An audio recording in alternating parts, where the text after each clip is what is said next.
ഇതെന്തായാലും എൻ്റെ മോൾ തന്നെത്താൻ ചെയ്യത്തില്ല, എനിക്ക് നല്ല ഉറപ്പാണ്.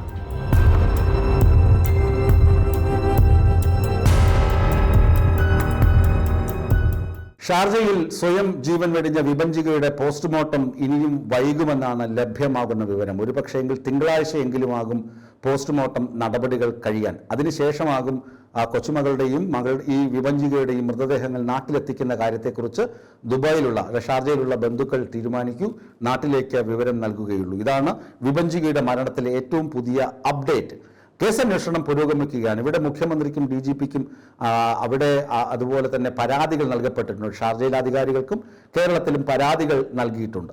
പക്ഷേ വിഭജികയുടെ മരണം നമ്മളെയൊക്കെ പിടിച്ച് ഉലയ്ക്കുന്നത് മറ്റ് ചില വസ്തുതകളിലാണ്. അവരുടെ ആത്മഹത്യാക്കുറിപ്പ് ഇന്നലെ ഞാൻ വായിച്ചിരുന്നു. വിഭജിക എഴുതിയ ആത്മഹത്യാക്കുറിപ്പല്ല, ഡയറി കുറിപ്പുകൾ. അതിലവർ അക്കമിട്ട് നിരത്തുന്നുണ്ട്. ഒന്നാമത്തെ ഒരു വാചകം തന്നെ കണ്ണീരോടുകൂടിയല്ലാതെ വായിച്ച് അവസാനിപ്പിക്കാൻ നമുക്ക് കഴിയുകയില്ല. മകളുടെ മുഖം കണ്ട് കൊതി തീർന്നില്ല, അതിനു മുന്നേ എനിക്കിങ്ങനെയൊക്കെ ചെയ്യേണ്ടി വരുന്നു. അതായത് കൊച്ചുമകളാണല്ലോ, കൊച്ചുകുട്ടിയാണല്ലോ, പിഞ്ചോമനയാണ്, കുറച്ച് ദിവസങ്ങളെ ആയിട്ടുള്ളൂ കുഞ്ഞ് ഭൂമിയിലേക്ക് വന്നിട്ട്. ഈ കുഞ്ഞ് ജനിച്ചതിന് ശേഷവും കുഞ്ഞിനൊപ്പം സമയം ചെലവഴിക്കാനോ അല്ലെങ്കിൽ കുഞ്ഞിൻ്റെ അപ്പനാണെന്ന് പറയാൻ പോലും ഈ ഭർത്താവ് എന്ന ആള് തയ്യാറാകുന്നില്ല. ഭർത്താവിൻ്റെ സഹോദരിയും അപ്പനും പറയുന്നത് പോലെ അതേ താളത്തിനൊത്ത് തുള്ളി ഈ വിഭജികയെ ക്രൂരമായി ഉപദ്രവിക്കുകയാണ്. വിഭജികയുടെ മുടി മുറിച്ചു കളഞ്ഞു, ഭക്ഷണം കൊടുക്കുന്നില്ല.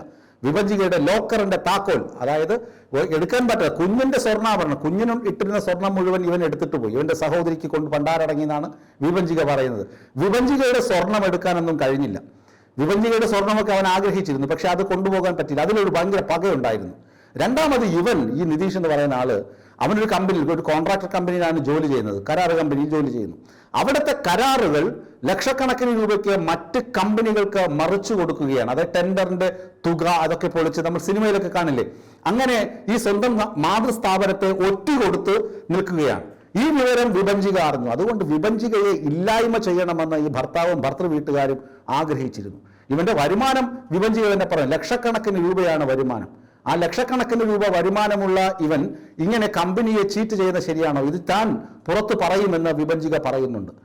അതുപോലെ തന്നെ മറ്റൊരു കാര്യം, ഇവന്റെ സ്ത്രൈണ സ്വഭാവം, ഈ ട്രാൻസ്ജെൻഡർ സ്വഭാവമുണ്ടല്ലോ. അവന് പെണ്ണുങ്ങളുടെ അടിവസ്ത്രമൊക്കെ ഇട്ട് സെൽഫി എടുക്കുക, ലിപ്സ്റ്റിക് ഇടുക, മാലയും കമ്മലും ഒക്കെ ഇട്ട് അണിഞ്ഞൊരുങ്ങിയിരിക്കുക, ആ ചിത്രങ്ങളൊക്കെ എടുത്ത് സ്വയം അഭിരമിക്കുക, ഇങ്ങനെയുള്ള രതിവൈകൃതങ്ങൾ. പിന്നെ പോൺ വീഡിയോകൾ കണ്ടിട്ട് അതുപോലെയൊക്കെ കിടപ്പറയിൽ ഈ പെൺകുട്ടി ചെയ്യണമെന്ന് നിർബന്ധ ബുദ്ധി, വാശി.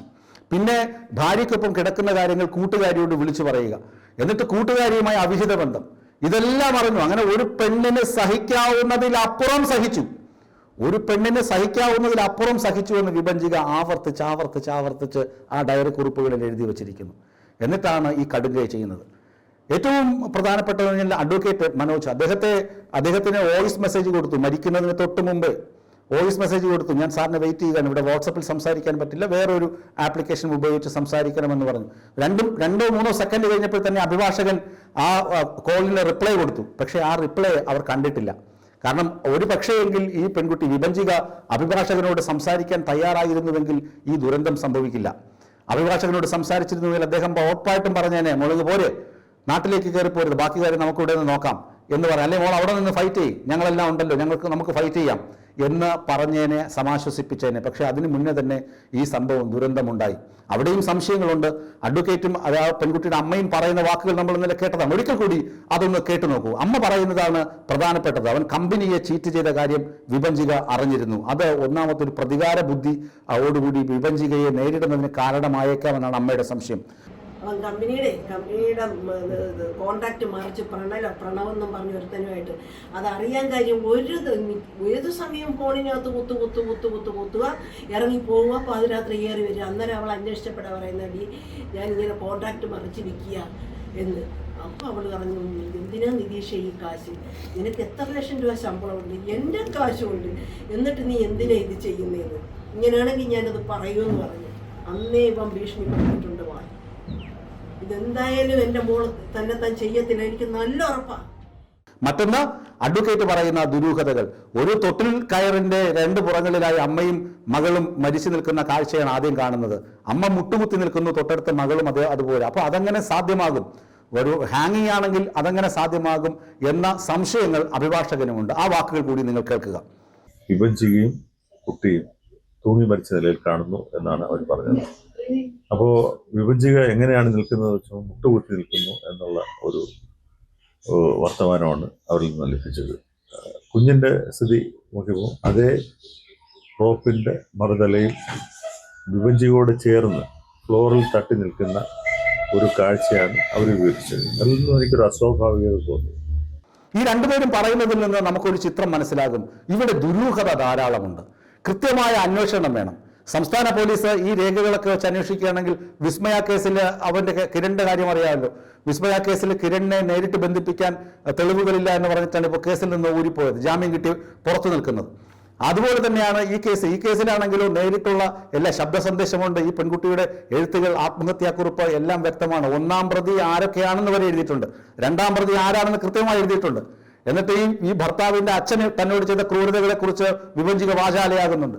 അങ്ങനെ ഇതെല്ലാം കൃത്യമായി എഴുതപ്പെട്ടിരിക്കുന്നത് കൊണ്ട് തന്നെ ഇവർക്കെതിരെ ശക്തമായ നിയമ നടപടി കേരളത്തിൽ എടുക്കാൻ കഴിയും. വിദേശത്ത് എങ്ങനെയാണ് അവരുടെ നിയമം എങ്ങനെയാണ് ഈ കേസ് കൈകാര്യം ചെയ്യുന്നത് എന്ന് നമുക്കിപ്പോൾ പറയാൻ കഴിയില്ല. ഓരോന്ന് അവിടെ നിന്ന് അപ്ഡേറ്റ് ചെയ്ത് കിട്ടിയാൽ മാത്രമേ പറയാൻ കഴിയുകയുള്ളൂ. കേരളത്തിന്റെ സാഹചര്യത്തിൽ കേരളത്തിൽ അവൻ വരികയാണെങ്കിൽ അവന്റെ കയ്യിൽ പൂട്ടുവീഴും, അവൻ ജയിലിലായിരിക്കും. അവനല്ല, അവന്റെ അപ്പനും സഹോദരിയും ഒക്കെ ജയിലിലാകാനുള്ള എല്ലാ പാകത്തിലുള്ള എല്ലാ തെളിവുകളും ഈ വിഭജിക എഴുതി വെച്ചിട്ടുണ്ട്. വാട്സപ്പ് ചാറ്റുകളാകട്ടെ, അതുപോലെ തന്നെ ഡയറി കുറിപ്പാകട്ടെ, ഇതെല്ലാം കൃത്യമായി ബന്ദോബസ്തിലെടുക്കുകയും ചെയ്തിട്ടുണ്ട്. ഏതായാലും വിഭജികയുടെ മരണം കേരളപുരത്തെ മാത്രമല്ല, കേരളത്തെ ആകെ തന്നെ ദുഃഖത്തിലും കണ്ണീരിലും ആഴ്ത്തിയിട്ടുണ്ട്. ആ വിഭജികയ്ക്ക് നീതി ലഭിക്കും വരെ അവർക്കൊപ്പം തന്നെ വിസ്മയ ന്യൂസും ഉണ്ടാകുമെന്ന് പറയട്ടെ.